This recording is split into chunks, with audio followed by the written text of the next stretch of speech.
Hola chicas, ¿cómo están? Bueno, acá voy yo, he tratado de resumir lo más posible la estadía de Federico García Lorca en Buenos Aires, pero realmente me ha gustado tanto que no sé si no me he puesto un poco extensa en el tema. Pero bueno, me sedujo a mí también Federico García Lorca como sedujo a toda su gente en su momento, a todos los que lo rodeaban.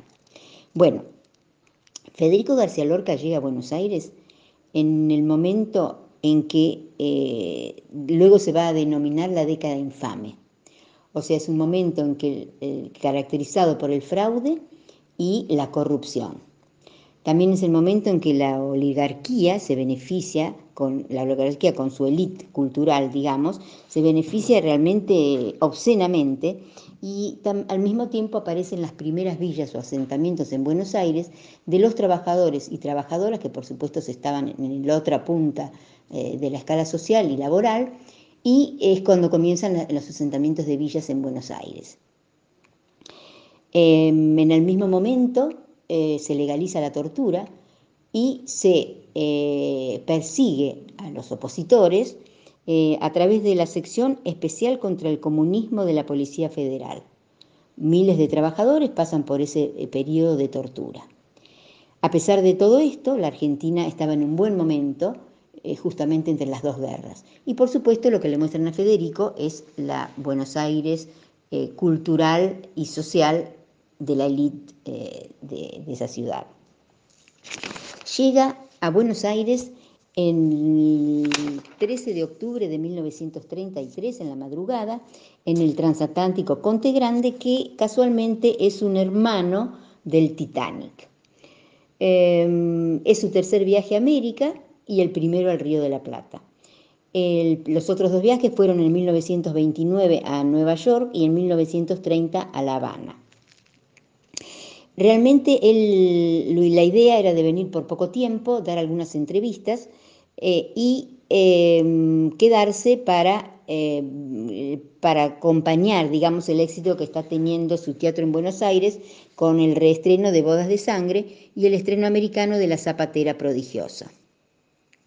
Pero lo que él realmente quería era volver a España con sus compañeros de teatro de La Barraca y que a través de ese grupo había empezado a recorrer España presentando clásicos del teatro universal.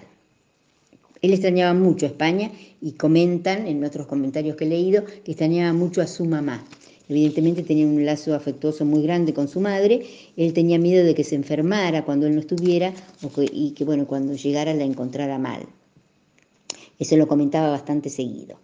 Bien, en el recibimiento es triunfal, lo esperan periodistas, fotógrafos, representantes culturales y algunos amigos. También gente, también familia y gente que vivía en Fuente Vaquero, su ciudad natal, como por ejemplo su niñera, que hacía 3 años que estaba ya viviendo en Buenos Aires. Todo lo que es Federico García Lorca en ese momento era la figura del momento. Federico está en todos los medios de comunicación, en diarios, radios y revistas. Lorca pronunciando conferencias, Lorca recitando, poemas de Lorca, Lorca tocando el piano, Lorca caminando por la avenida Corrientes, reunido con amigos en el Café Tortoni, con Lola Membrives, etcétera, etcétera, etcétera. Bien, la noche de su llegada ya, ahí mismo, se organizó una cena en la casa de Sara Tornú, hija del médico Enrique Tornú y de su marido Pablo Rojas Paz, en Charcas al 900. Asistieron, entre otros, Nora Lange, Oliverio Girondo, Conrado Nale Roxlo y Pablo Neruda, que siguieron siendo sus amigos durante su estadía. Por supuesto, quien animó la reunión, Federico García Lorca. Su residencia en la capital fue la habitación 704 del Hotel Castelar, situado en la Avenida de Mayo al 1152. Si ustedes recuerdan, nosotros pasamos por allí y vimos la placa que rememora la estadía de García Lorca en Buenos Aires. Este hotel estaba rodeado de bares y referencias a España. Las jornadas porteñas eran bastante ajetreadas y García Lorca manejaba una agitada agenda cultural. Sus días transcurrían entre ensayos, escritura, entrevistas con la prensa, encuentros literarios y por las noches no se perdía la oportunidad de conocer toda la vida social que pudiera. En la Avenida de Mayo están actualmente, o se encontraban en ese momento, los puntos de mayor referencia de la estancia de Lorca en Buenos Aires. La Peña Signo, el Teatro Avenida, que era donde se presentaba Bodas de Sangre, el Café Tortoni, la Peña de las Gentes de las Artes y las Letras, el Café 36 Villares y las radios como la Splendid o la Stentor, que va a registrar la voz del poeta. En los bajos del Café Tortoni se celebraba la Peña de las Gentes de las Artes y las Letras, tertulia creada en 1926 por el pintor Benito Quinquela Martín, el crítico teatral Arturo Romay y el crítico musical Gastón. Tertulia a la que acuden además los redactores de los diarios Crítica, La Prensa, Noticias Gráficas, El Argentino, La Épico y La Razón, que sería tanto como decir, digamos, todas las voces de Buenos Aires. La Peña Signo se va a reunir en los bajos del Hotel Castelar y es la primera en la que confraternizan hombres y mujeres en un lugar público. Así que las escritoras más valientes, digamos, de la época, iban a ese lugar. Por supuesto estamos hablando de lugares que frecuentó Federico García Lorca, ¿no? Todo en su momento. Y en esa peña también terminaban bailando tango. También la voz del poeta fue protagonista durante esos días que estuvo en Radio Stentor. Se situaba en los bajos del mismo Hotel Castelar y su presentación era como si fuera la voz gitana, así era su presentación. Hasta el día de hoy no se han encontrado ningún registro sonoro de su voz. Su biógrafo, Ian Gibson, uno de los biógrafos más importantes de la vida de Federico García Lorca, comenta que el valor de ese registro podría llegar al $1.000.000 y que si algún día llegara a escucharlo, moriría en ese mismo instante. Algún galpón, oficina, mueble o cajón de alguna dependencia de nuestra ciudad puede contener ese valioso registro. Ese hallazgo podría significar para el mundo uno de los grandes hallazgos culturales del siglo XXI. Por supuesto que Federico García Lorca debe haber tenido una personalidad increíblemente seductora, divertido. Dice, ya desde el primer día Lorca es el invitado imprescindible del movimiento cultural porteño. Uno de los que mejor conoce a Lorca, el asturiano Pablo Suero, que era un asturiano pero residente en Argentina desde muy chico, poeta y escritor, periodista, lo describe así: ancho de hombros, con una enorme frente y una mirada color ciruela, García Lorca da la sensación de vigor y energía, juega y ríe, pero de pronto dice cosas fundamentales en un lenguaje lleno de fuerza, finalizando con algo que le hace reír primero a él, con una risa un poco ronca. Su acento andaluz escamotea sílabas, habla con vehemencia y rapidez. Esto es textual lo que dice Pablo Suero. Bien, en ese momento, o durante su estadía, conoce mucha gente de la élite y de la literatura porteña. Entre la gente que frecuenta estaba Victoria Ocampo, que había conocido al poeta en Madrid. Ella se da cuenta que en las librerías porteñas no había ningún libro editado de García Lorca. Por lo tanto, lo ayuda e impulsa a editar El romancero gitano. Cuando fallece, después del fusilamiento, Federico García Lorca, en la revista Sur, Victoria Ocampo en 1937 escribe una carta, dice, de encendido dolor por la muerte del poeta. Esa carta termina así: 300 rosas morenas no han logrado ahogar tu sonrisa de niño. ¿Me oyes, Federico García Lorca? Otros de las personas que conoció, pero con el cual no tuvo ninguna amistad, fue Borges. Borges, como siempre, tiene su opinión sobre las personas. A él no le agradaba ni la persona ni Federico García Lorca como poeta. Estas son palabras textuales de comentarios de Borges. Dice, me parece un andaluz profesional que tuvo la suerte de ser fusilado. Me parece un poeta sin pasión. Ciertamente la muerte lo favoreció.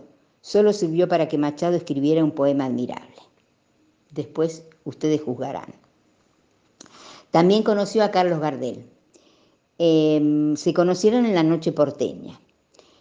Una medianoche, Lorca salió del Teatro Smart, que hoy es el multiteatro, y estaba en ese momento, Federico García Lorca, estaba con el periodista César Tiempo, que lo comenta de esta manera, textuales palabras de este periodista.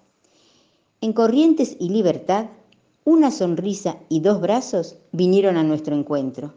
Hubo un revuelo de curiosidad a nuestro alrededor. El hombre del encuentro era Carlos Gardel. Le presenté a Federico. Se fundieron en un abrazo. Fueron con Lorca al departamento de Gardel, quien cantó con su guitarra Caminito, Claveles Mendocinos, La Tropilla y Mis Flores Negras.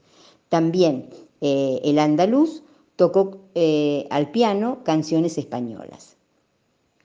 Bien, y una gran amistad que perduró en el tiempo hasta la muerte de Federico fue Pablo Neruda.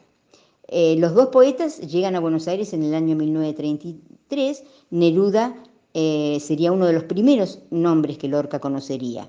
Neruda estaba en su función de cónsul chileno en la Argentina y realmente entablan una gran amistad. Entre los dos había una gran admiración el uno por el otro. Hay comentarios que Neruda habla muy bien de García Lorca y viceversa García Lorca de Neruda. Uno de los actos que más eco tuvo, que hicieron juntos, fue una conferencia sobre Rubén Darío, un escritor que ambos admiraban muchísimo. Fue celebrado el 20 de noviembre de 1933 en el local del Pen Club de Buenos Aires y decidieron presentar con este nombre, al Alimón. Al Alimón es un movimiento de los toreros en el que dos maestros toreros hacen diversos movimientos frente al toro, o sea que son dos. ¿Qué hicieron ellos? Hicieron una poesía en donde cada uno escribió un verso, uno Lorca, otro Neruda, uno Lorca, otro Neruda, y lo presentaron en ese momento en la conferencia de Rubén Darío. Alternaban la voz y la palabra y cuando terminan levantan conjuntamente los vasos en un brindis poético. Cuando fallece García Lorca, Neruda se encontraba en España en ese momento porque pasó 3 años en España y en ese momento lo fusilan a Neruda y posteriormente escribe la oda a Federico García Lorca. Bien, el último acto de Federico en Buenos Aires es una puesta en escena del Retablillo de Don Cristóbal, que es una obra de títeres, y lo presenta en el Teatro Avenida, donde se estrena Bodas de Sangre. Es una función que se hizo a las 2 de la madrugada solamente para amigos y amigas, como dice acá, para amigos y amigas. Y es una parodia a personajes de Buenos Aires. Y entre los amigos y los parodiados estaban, por ejemplo, Oliverio Girondo, Conrado Nale Roslo, Raúl González Tuñón, Nora Lange. Cuando Federico García Lorca se embarca el 27 de marzo de 1934, les deja a sus amigos un sobre, a Neruda principalmente, o sea, precisamente, donde dice, en el frente del sobre dice, para seguir la fiesta. Se trata de un sobre con mucho dinero para gastar de fiesta en fiesta, de función en función. El poeta se vuelve a la cosa seria, pero no menos intensa, sino todo lo contrario, vuelve a su España que él extrañaba tanto. Entonces voy a terminar esta locución con un comentario, una respuesta que hace Federico García Lorca ya en España. Un periodista le pregunta si volvería a Buenos Aires y él dijo, ojalá, pero yo no quiero ir a estrenar obras ni a dictar conferencias. Me gustaría ir para estar con mis amigos, para remar en el Tigre, para ir para escuchar el magnífico alarido de los partidos de fútbol, para oír los tristes bandoneones de notas verdes y acongojadas, para beber el vodka ruso en las tabernillas de la calle 25 de Mayo con el grupo de poetas más sensible y más simpático que he encontrado en mi vida. Bueno, esa es la estadía y la experiencia de Federico García Lorca. Espero que no les haya resultado largo este resumen. A mí me gustó mucho investigar sobre esto.